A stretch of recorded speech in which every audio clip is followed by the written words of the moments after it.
ಸ್ನೇಹಿತರೆ, ನಾನೀಗ ಲಕ್ಸರ್ ನಗರದಲ್ಲಿದ್ದೀನಿ. ಲಕ್ಸರ್ನ ಆ ಕಾಲದಲ್ಲಿ ಥೀಬ್ಸ್ ಅಂತ ಕರೀತಾ ಇದ್ರು. ಇದು ನ್ಯೂ ಕಿಂಗ್ಡಮ್ ಅಂತ ಏನು ಕರಿತೀವಿ, ಅದರ ಕ್ಯಾಪಿಟಲ್ ಸಿಟಿ ಅಥವಾ ರಾಜಧಾನಿ ಆಗಿತ್ತಂತೆ. ನ್ಯೂ ಕಿಂಗ್ಡಮ್ ಕಾಲನ ಈಜಿಪ್ಷಿಯನ್ ಸಿವಿಲೈಸೇಷನ್ನಲ್ಲಿ ಒಂದು ಸ್ವರ್ಣಯುಗ ಅಂತ ಕರೀತಾರೆ. ಇವರ ಕಾಲದಲ್ಲೇ ಈಜಿಪ್ಟ್ ತುಂಬ ಅತ್ಯುನ್ನತ ಮಟ್ಟಕ್ಕೆ ಹೋಯ್ತಂತೆ. ಇವರ ಸಾಮ್ರಾಜ್ಯವನ್ನು ತುಂಬ ವಿಸ್ತಾರ ಮಾಡಿದ್ರಂತೆ. ಈ ಕಾಲದಲ್ಲೇ ತುಂಬ ದೊಡ್ಡ ಟೆಂಪಲ್ಸ್ ಕಟ್ಟಿದ್ದು, ಈ ಧಾರ್ಮಿಕ ಮತ್ತು ಈ ಕಲ್ಚರ್ ಅಂತ ಕರೀತಾರಲ್ಲ, ಅದರದ ಎಕ್ಸ್ಪ್ಯಾನ್ಷನ್ ಆಗಿದ್ದು. ಈ ವೆಸ್ಟ್ ಬ್ಯಾಂಕ್ ಅಂತ ಏನು ಕರಿತೀವಿ, ಇದು ಸಮಾಧಿಯಾಗಿತ್ತಂತೆ. ರಾಜರು ಅಥವಾ ರಾಣಿಯರು ತೀರ್ಕೊಂಡ್ಮೇಲೆ ಅವ್ರನ್ನ ಇಲ್ಲಿ ಬಂದು ಸಮಾಧಿ ಮಾಡ್ತಾ ಇದ್ರು. ನಾವಿವಾಗ ಹೋಗ್ತಾ ಇರೋದು ವ್ಯಾಲಿ ಆಫ್ ದ ಕಿಂಗ್ಸ್.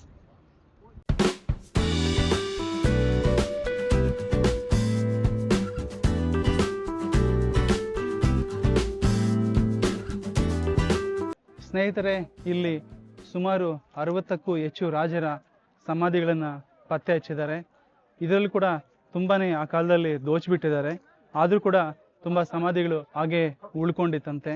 ಈ ಟುಟಂಕುಮನ್, ರಾಮ್ಸೆಸ್, ತೂಟ್ಮೋಸ್, ಸೆತಿ ಮತ್ತು ಅವ್ರ ಮಕ್ಕಳದು ಎಲ್ಲರ ಸಮಾಧಿಗಳು ಇಲ್ಲೇ ಇವೆ ಅಂತೆ. ಈಜಿಪ್ಟ್ ಹಿಸ್ಟ್ರಿಗೆ ಸಂಬಂಧಪಟ್ಟ ಸುಮಾರು ಈ ಅವಶೇಷಗಳು, ಈ ದಾಖಲೆಗಳು, ಈ ಮಮ್ಮಿಗಳು ಮತ್ತು ಅವ್ರು ಯೂಸ್ ಮಾಡ್ತಾ ಇದ್ದ ವಸ್ತುಗಳು, ಇದೆಲ್ಲ ರಿಕವರ್ ಮಾಡ್ಕೊಂಡಿದ್ದು ತುಂಬ ಜಾಸ್ತಿ ಈ ಏರಿಯಾಯಿಂದನೇ. ಮುಂದೆ ಕಾಣ್ತಾ ಇರೋದೇ KV9. ಇಲ್ಲಿ ಕಿಂಗ್ಸ್ ಆಫ್ ವ್ಯಾಲಿಯಲ್ಲಿ ಎಲ್ಲ ಸಮಾಧಿಗೊಂದು ನಂಬರ್ ಕೊಟ್ಟಿದ್ದಾರೆ.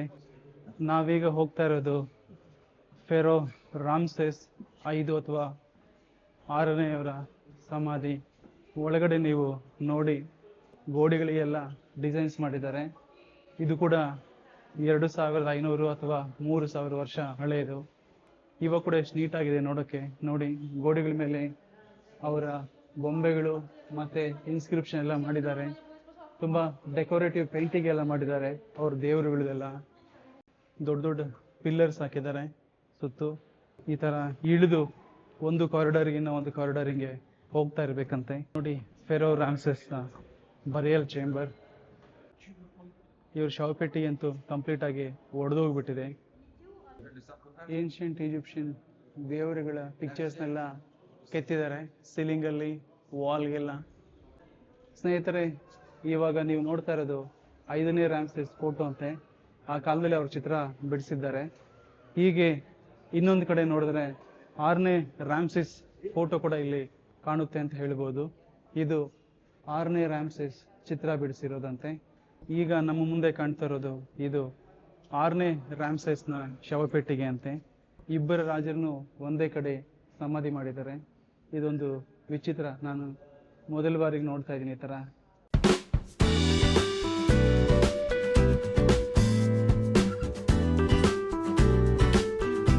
ಸ್ನೇಹಿತರೆ, ನಾನೀಗ ಈ ಟೂಂಬ್ ಆಫ್ ಟುಟ್ ಆಂಕಮುನ್ ಮುಂದೆ ಇದ್ದೀನಿ. KV62.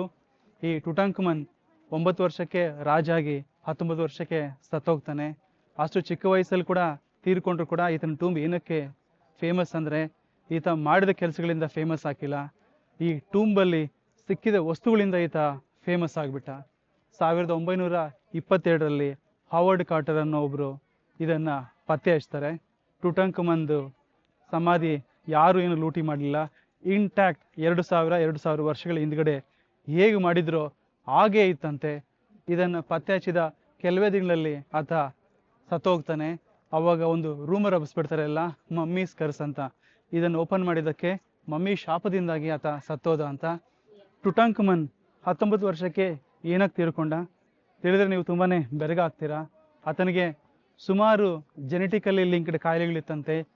ಅವ್ರ ಅಪ್ಪನಾದ ಅಕೆನಾಟನ್ ಸ್ವಂತ ತಂಗಿಯನ್ನೇ ಮದುವೆ ಮಾಡ್ಕೊಂಡಿದ್ದಂತೆ. ಆ ಕಾಲದಲ್ಲಿ ಈಜಿಪ್ಟಲ್ಲಿ ಇದು ತುಂಬ ನಾರ್ಮಲಿ ಆಕ್ಸೆಪ್ಟೆಡ್ ಬಿಹೇವಿಯರ್ ಅಂತೆ.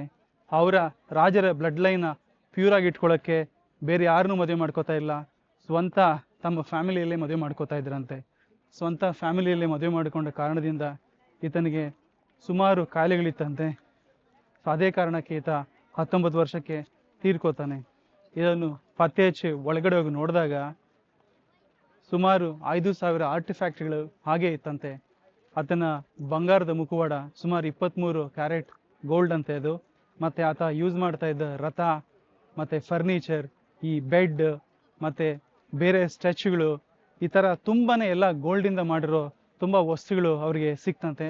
ಸುಮಾರು 5,000 ವಸ್ತುಗಳು ಸಿಕ್ಕಿದೆ ಅಂತ ಅಂದಾಜು. 19 ವರ್ಷಕ್ಕೆ ಯಾರು ಸತ್ತೋಗ್ತಾರೆ ಅಂತ ಅನ್ಕೊಳಲ್ಲ. ಸತ್ತೋದ್ಮೇಲೆ ಅಷ್ಟು ಬೇಗ ಅವ್ರಿಗೆ ಬರಿ ಮಾಡಕ್ಕೆ ಟೈಮ್ ಸಿಕ್ಕಿಲ್ಲಂತೆ.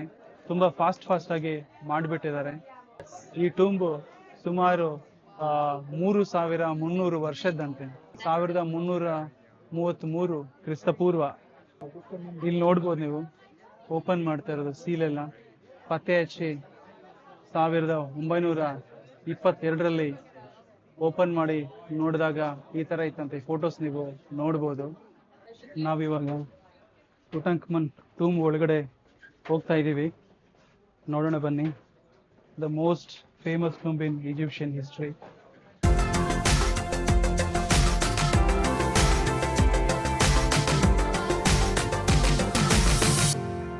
ಸ್ನೇಹಿತರೆ, ನೀವಿವಾಗ ನೋಡ್ತಾ ಇರೋದು 3,300 ವರ್ಷ ಹಳೇದಾಗಿರೋ ಈ ಟುಟಂಖಮನ್ನ ಮಮ್ಮಿ ನೋಡ್ತಾ ಇದ್ದೀರಾ.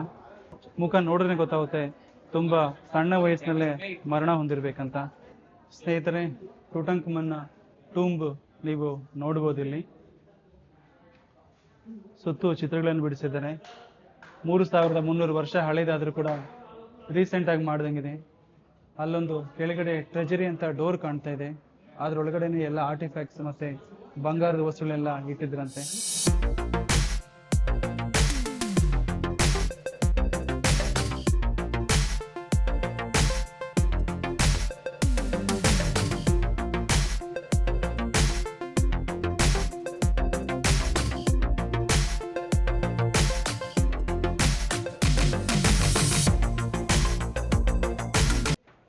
ಟುಟಂಖಮನ್ ಟೂಂಬ್ ತುಂಬ ಡೀಪ್ ಏನಿಲ್ಲ. ಆತನ ಮಮ್ಮಿಯನ್ನ ಇವಾಗ ಕೂಡ ಹಾಗೆ ಇಟ್ಟಿದ್ದಾರೆ. ಸ್ನೇಹಿತರೆ, ನಾವು ಇವಾಗ ಈ ಯಂಗ್ ಟುಟಂಖಮನ್ ಸಮಾಧಿನ ನೋಡ್ಕೊ ಬಂದ್ವಿ. ಅದು ದ ಮೋಸ್ಟ್ ಫೇಮಸ್ ಟೂಂಬ್ ಅಂತ ಹೇಳ್ಬೋದು. ಇನ್ನೊಂದು ಇವಾಗ ಒಳಗಡೆ ಹೋಗ್ತಾ ಇದ್ದೀವಿ, KB17 ಫರೋ ಸೆಟಿ 1 ಅಂತ. ತುಂಬ ಕ್ರಿಯೇಟಿವ್ ಟೂಂಬ್, ತುಂಬ ಮೋಸ್ಟ್ ಇಂಪ್ರೆಸಿವ್, ತುಂಬಾ ಆರ್ಟ್ ವರ್ಕ್. ಸುಮಾರು 150 ಮೀಟರ್ ಒಳಗಡೆ ಹೋಗ್ಬೇಕಂತ ಕೂಡ ಹೇಳ್ತಾರೆ. ಅದೇ ರೀಸನ್ಗೆ ಇದರ ಟಿಕೆಟ್ 4,000 ರೂಪಾಯಿ ಇಟ್ಟಿದ್ದಾರೆ. ತುಂಬ ರೇರ್ ಎಕ್ಸ್ಪೀರಿಯನ್ಸ್ ಅಂತೆ. ಇದರೊಳಗಡೆ ಹೋಗೋದೇ ಒಂದು very rich and premium experience ಅಂತ ಕೂಡ ಎಲ್ಲರೂ ಹೇಳ್ತಾರೆ. ಬನ್ನಿ ಹೋಗೋಣ, ನೋಡೋಣ ಏನಿದೆ ಅಂತ. ಫೆರೋ ದ ಸೆತಿ 1 KB17 ಅಂತ ಏನು ಕರಿತೀವಿ, ಅವರ ಸಮಾಧಿ ಒಳಗಡೆ ಇವಾಗ ನಾವು ಹೋಗ್ತಾ ಇದ್ದೀವಿ. ಬನ್ನಿ ಆ ಪ್ರೀಮಿಯಂ ಎಕ್ಸ್ಪೀರಿಯನ್ಸ್ ಏನಿದೆ ನೋಡೇ ಬಿಡೋಣ. ಎಂಟ್ರಿಯಿಂದನೇ ನೋಡಿ, ತುಂಬ ಪ್ರೀಮಿಯಂ ಅಥವಾ ತುಂಬ ರಿಚ್ ಆರ್ಟ್ ವರ್ಕ್ ಇದೆ. ಗೋಡೆಗಳ ಮೇಲೆಲ್ಲ ಅವ್ರದ್ದೇ ಆದ ಚಿಹ್ನೆಗಳನ್ನು ಕೆತ್ತನೆ ಮಾಡಿದ್ದಾರೆ. ಸೀಲಿಂಗ್ ಕೂಡ ಒಂಥರ ಡ್ರಾಯಿಂಗ್ಸ್ ಬಿಡಿಸಿದ್ದಾರೆ, ಅವ್ರದ್ದೇ ಆದ ಸಿಂಬಲ್ಸ್. ಅಲ್ಲಲ್ಲಿ ಕಿತ್ತೋಗಿದೆ. 2,000-3,000 ವರ್ಷ ಅಲ್ವೇ, ಕಿತ್ತು ಹೋಗೋದಂತೂ ಸಹಜ. ಆದರೂ ಇಷ್ಟು ಉಳ್ಕೊಂಡಿರೋದು ಮಾತ್ರ ಅದ್ಭುತ. ಗೋಡೆಗಳ ಮೇಲೆ ಕೂಡ ಕಂಪ್ಲೀಟ್ ಚಿಹ್ನೆಗಳು. ಇದೆಲ್ಲ ಏನು ಪೇಂಟಿಂದ ಕೆತ್ತಿದಾರೋ, ಏನು ಕಲ್ಲಿಂದ ಕೆತ್ತಿದಾರೋ ಹಾಗೆ ಇದೆ ನೋಡಿ. ತುಂಬ ಕಡೆ ಕಿತ್ತೋಗಿದೆ. ಮೇ ಬಿ ಅಲ್ಲಿ ಪ್ಲಾಸ್ಟ್ರಿಂಗ್ ಮಾಡಿ ಮುಚ್ಚಿಬಿಟ್ಟಿದ್ದಾರೆ ಅದನ್ನು.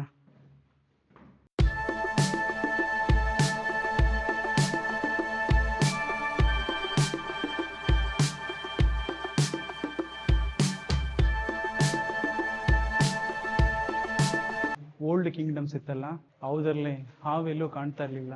ಇಲ್ಲಿ ನೋಡಿದ್ರೆ ಹಾವಿನ ಪಿಕ್ಚರ್ಗಳು ತುಂಬಾ ಇದೆ. ದ ಮೋಸ್ಟ್ ರಾಯಲ್ ಟೂಂಬ್ ಅಂತ ಕೂಡ ನಾವು ಕರಿಬೋದು ಇದನ್ನು. ಇಲ್ಲಿಂದ ನೋಡಿ ವಿಭಿನ್ನವಾದ ಚಿಹ್ನೆಗಳಿದೆ. ಈ ಟಾಟಾ ನೆಕ್ಸಾನ್ ಮೇಲೆ ಇರುತ್ತಲ್ಲ ಈ ಚಿಹ್ನೆ, ಆ ಥರ ಇದೆ ಯಾವುದೋ ಸಿಂಬಲ್ ಇದು.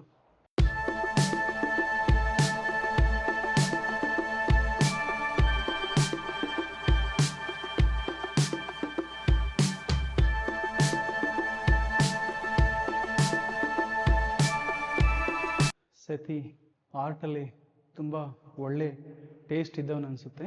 ಇಷ್ಟು ರಾಯಲ್ ಆಗಿದೆ ಈ ಟೂಂಬ್. ಸೆತಿ ಇಲ್ಲಿ ನೀವು ನೋಡ್ಬೋದು, ಫರೋದ ಸೆತಿ 1 ಚಿಕ್ಕದಾಗಿ ಒಂಥರ ಗಡ್ಡ ಬಿಟ್ಕೊಂಡಿದ್ದಾರೆ. ಮಮ್ಮಿ ಮೂವಿಯಲ್ಲಿ ನೋಡಿದರೆ ನೀವು, ಅಲ್ಲಿ ಕೂಡ ಆ ರಾಜನ ಹೆಸರು ಫರೋದ ಸೆತಿ ಅಂತ ಹೇಳ್ತಾರೆ.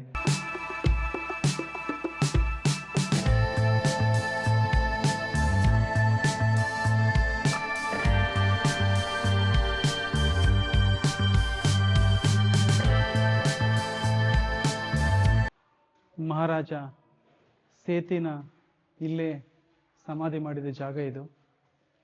ಕೆಳಗಡೆಗೆ ಏನೋ ಒಂದು ಟನಲ್ ಥರ ಇದೆ, ಅದು ಅನ್ಫಿನಿಶ್ಡ್ ಅಂತ ಹೇಳಿದ್ರು ಗೈಡು, ಒಳಗಡೆ ಹೋಗೋಕ್ಕಾಗಲ್ಲ.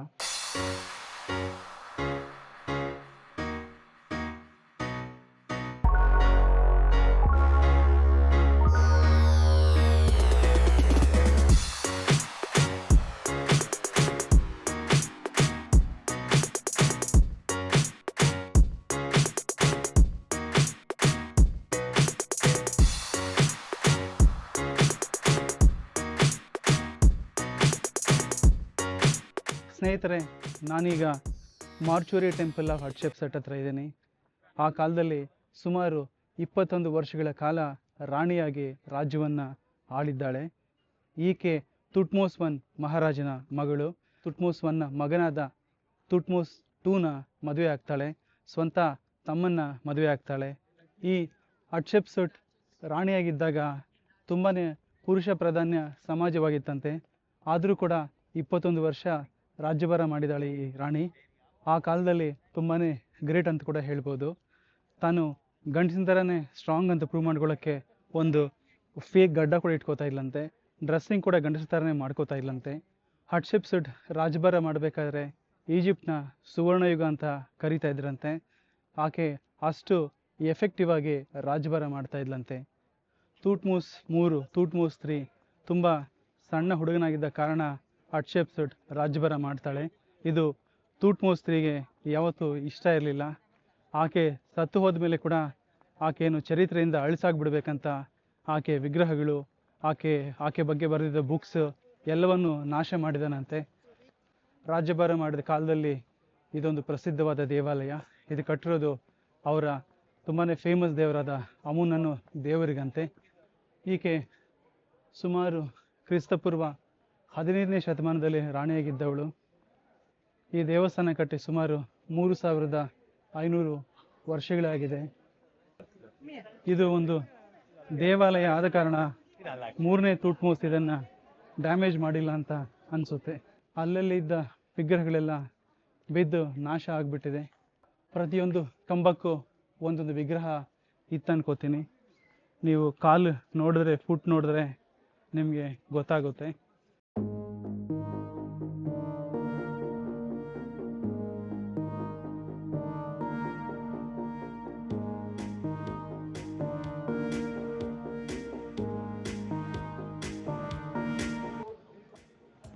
ಮಾರ್ಚುರಿ ಟೆಂಪಲ್ ಹಟ್ಷೆಪ್ಸಟ್ ಒಳಗಡೆ ಬಂದ್ಬಿಟ್ವಿ. ಬನ್ನಿ ಬನ್ನಿ ಬನ್ನಿ ಅಂತ ಕರೀತಾ ಇದ್ದಾರೆ, ನೋಡ್ಕೊ ಬರೋಣ. ಬೇರೆ ಕಡೆ ನೋಡ್ದಂಗೆ ಇಲ್ಲಿ ಕೂಡ ಗೋಡೆ ಮೇಲೆ ಡಿಸೈನ್ಸ್ ಮತ್ತೆ ದೇವರ ಭಾವಚಿತ್ರಗಳನ್ನ ನಾವು ಕಾಣಬಹುದು.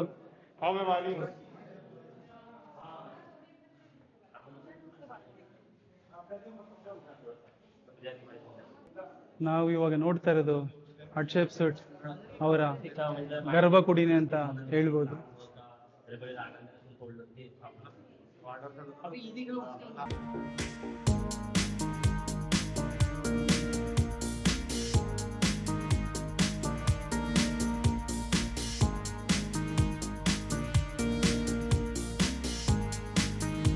ಅಂತೂ ಟೆಂಪಲ್ ಆಫ್ ಹಟ್ಷೆಪ್ಸಟ್ ಗರ್ಭಗುಡಿ ಒಳಗಡೆ ಹೋಗಿ ಬಂದಿದ್ದಾಯ್ತು. ಸಿಕ್ಕಾಪಟ್ಟೆ ಫೇಮಸ್ ಅನ್ಸುತ್ತೆ ಇದು ಪ್ಲೇಸ್. ಸುಮಾರು ಜನ ಬಂದು ಹೋಗ್ತಾ ಇರ್ತಾರೆ. ಸ್ನೇಹಿತರೆ, ನಾನೀಗ ವ್ಯಾಲಿ ಆಫ್ ಕ್ವೀನ್ಸಲ್ಲಿದ್ದೀನಿ. ವ್ಯಾಲಿ ಆಫ್ ಕಿಂಗ್ಸಲ್ಲಿ ಈ ಫರೋಗಳನ್ನ ಅಥವಾ ಮಹಾರಾಜರನ್ನ ಸಮಾಧಿ ಮಾಡ್ತಾರೆ. ಈ ವ್ಯಾಲಿ ಆಫ್ ಕ್ವೀನ್ಸಲ್ಲಿ ಅವರ ರಾಣಿಯರನ್ನ, ಮಕ್ಕಳನ್ನ, ಅವ್ರನ್ನ ಮಾತ್ರ ಇಲ್ಲಿ ಸಮಾಧಿ ಮಾಡ್ತಾರೆ. ಇಲ್ಲಿ ಸುಮಾರು 90ಕ್ಕೂ ಹೆಚ್ಚು ಸಮಾಧಿಗಳಿದೆಯಂತೆ. ಅದರಲ್ಲಿ ಕ್ವೀನ್ ನೆಫರ್ತಿತಿ ಅವ್ರದ್ದು ತುಂಬಾ ಫೇಮಸ್ ಟೂಂಬ್. ಅದರೊಳಗಡೆ ಹೋಗ್ಬೇಕಂದ್ರೆ 5,000 ರೂಪಾಯಿ ಟಿಕೆಟ್ ಅಂತೆ. ನಾವು ಇವಾಗ ಹೋಗ್ತಾ ಇರೋದು ಟೂಂಬ್ ಆಫ್ ಅಮೆನ್ ಹಾಪ್ಶೆಫ್ ಅಂತ. ಇವರು 3ನೇ ರಾಮ್ಸೆಸ್ ಮಗ ಅಂತೆ. ಬನ್ನಿ ಒಳಗಡೆ ಹೋಗೋಣ. ಇದರಲ್ಲಿ ಪ್ಯಾಸೇಜ್ ಮತ್ತೆ ಫಸ್ಟ್ ಚೇಂಬರ್, ಆಮೇಲೆ ಬರಿಯಲ್ ಚೇಂಬರ್ ಇದೆಯಂತೆ. ಬನ್ನಿ ಹೋಗಿ ಬರೋಣ. ವ್ಯಾಲಿ ಆಫ್ ಕ್ವೀನ್ಸ್ ಅಲ್ಲಿ ರಾಜನ ಮಗನಿಗೆ ಕಟ್ಟಿದ್ದಾರೆ.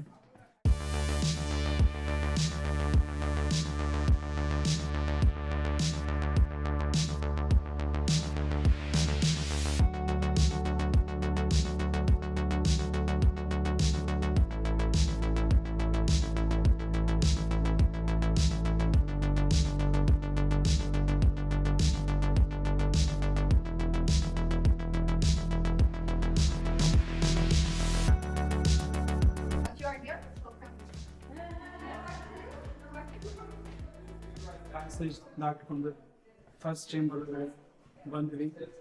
ಇಲ್ಲಿ ಇವರ ಬರಿಯಲ್ ಚೇಂಬರ್ ಇದೆ. ಅವರಿಗೆ ಅವಾಗ ಸಮಾಧಿ ಮಾಡೋಕ್ಕೆ ಯೂಸ್ ಮಾಡಿದ್ದ ಈ ಶೌರ್ಯ ಪೆಟ್ಟಿಗೆ ಕಲ್ಲಲ್ಲಿ ಮಾಡುವುದು ಈಗಲೂ ಹಾಗೆ ಇದೆ ಅಂತ ನಾವು ಹೇಳ್ಬೋದು. ಇದು ಸುಮಾರು 3200 ವರ್ಷ ಕಳೆದಂತೆ.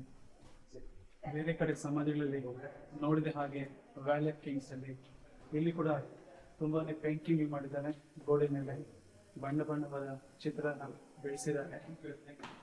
ಸೀಲಿಂಗ್ ಎಲ್ಲ ಹಾಗೆ ಖಾಲಿ ಅನಿಸುತ್ತೆ. ಎಲ್ಲ ಏನು ಬೆಳೆಸಿರ್ಬೇಕು, ಹಾಳಾಗೋಗಿರ್ಬೇಕು. ಇದೆಲ್ಲ ಈಗ ನೋಡಿ, ಇದು ನೋಡಿ 3200 ವರ್ಷಗಳ ಹಿಂದ್ಗಡೆ ಮಾಡಿರೋದು ಒರಿಜಿನಲ್ ಪೇಂಟ್ ಅಂತ ಹೇಳ್ತಾರೆ. ನೀವಿಲ್ಲಿ ಅವರ ದೇವರುಗಳ ಅಮ್ಮನ್ ನೋಡ್ಬೋದು, ಮತ್ತೆ ಇಲ್ಲಿ ಅನುಬಿಸ್ನು ಕೂಡ ನೋಡ್ಬೋದು. God with jackal head. Valley of Kings ತರ ವ್ಯಾಲಿ ಆಫ್ ಕಿಂಗ್ಸ್ ಅಲ್ಲಿ ಅಷ್ಟು ತುಂಬಾ ರಿಚ್ ಎಲಿಗೆಂಟ್ ಆಗಿ ಏನ್ ಕಟ್ಟಿಲ್ಲ. ಬಟ್ ಆದ್ರೆ ಫರೋಗಳಿಗೆ ಇದು ತುಂಬಾನೇ ಪರ್ಸನಲಿ ಇಂಪಾರ್ಟೆಂಟ್ ಹೇಳ್ತಾರೆ. ನಾವು ನೋಡಿದ ಪ್ರಕಾರ ವ್ಯಾಲಿ ಆಫ್ ಕಿಂಗ್ಸ್ಗೂ ವ್ಯಾಲಿ ಆಫ್ ಕ್ವೀನ್ಸ್ಗೂ ತುಂಬಾನೇ ಡಿಫ್ರೆನ್ಸ್ ಇದೆ. ವ್ಯಾಲಿ ಆಫ್ ಕಿಂಗ್ಸ್ ಅಲ್ಲಿರೋ ಈ ಸಮಾಧಿಗಳು ತುಂಬಾ ರಿಚ್ ಮತ್ತೆ ಎಲಿಗೆಂಟ್ ಆಗಿದೆ ನೋಡೋಕ್ಕೆ. ಯಾಕಂದ್ರೆ ಅವರೆಲ್ಲ ಮಹಾರಾಜರು. ನಾವಿವಾಗ ನಮ್ಮ ಮುಂದೆ ನೋಡ್ತಾ ಇರೋದು ಕ್ವೀನ್ ನೆಫೆರ್ತೆರಿ ಅವರ ಸಮಾಧಿ. ಇಲ್ಲಿ ಸ್ಪೆಷಲ್ ಟಿಕೆಟ್ ಇರುತ್ತಂತೆ. ಸುಮಾರು 5000 ರೂಪಾಯಿ ಆಗುತ್ತೆ ಇಲ್ಲಿ ಬರೋಕ್ಕೆ. ಆದರೆ ನನ್ನ ಬ್ಯಾಡ್ಲಕ್ಕೇನೋ ಇದು ರೆಸ್ಟೋರೇಷನ್ಗೆ ಕ್ಲೋಸ್ ಮಾಡಿದ್ದಾರೆ ನೋಡಿ. ಇಲ್ಲಿರೋ ವ್ಯಾಲಿ ಆಫ್ ದ ಕ್ವೀನ್ಸಲ್ಲಿ ತುಂಬ ಫೇಮಸ್ ಆಗಿರೋ ಸಮಾಧಿ ಅಂದರೆ ಈ ಕ್ವೀನ್ ನೆಫೆರ್ತೆರಿ ಅವ್ರದ್ದು. ಇವರು ರಾಮೆಸೆಸ್ 2 ಅವರ ಧರ್ಮಪತ್ನಿ ಅಂತೆ. ತುಂಬ ಬ್ಯೂಟಿಫುಲ್ ಆಗಿದೆ ಇವರು ಅಂತ ಕೂಡ ಹೇಳ್ತಾರೆ.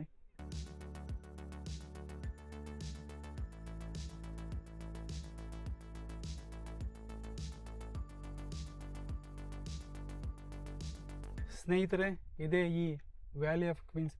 ಸುಮಾರು 90 ಸಮಾಧಿಗಳಿದ್ರು ಇನ್ನೂ ರೆಸ್ಟೋರ್ ಮಾಡಬೇಕಾಗಿರೋದು ತುಂಬಾ ಇದೆ. ನಮ್ಮ ಸುತ್ತು ಕಾಣ್ತಾ ಇದೆಯಲ್ಲ, ಇಲ್ಲಿ ಚಿಕ್ಕ ಚಿಕ್ಕ ಹಳ್ಳಿಗಳ ಥರ ಇದೆಲ್ಲ ಟೂಮ್ಸೆ ಅಂತೆ.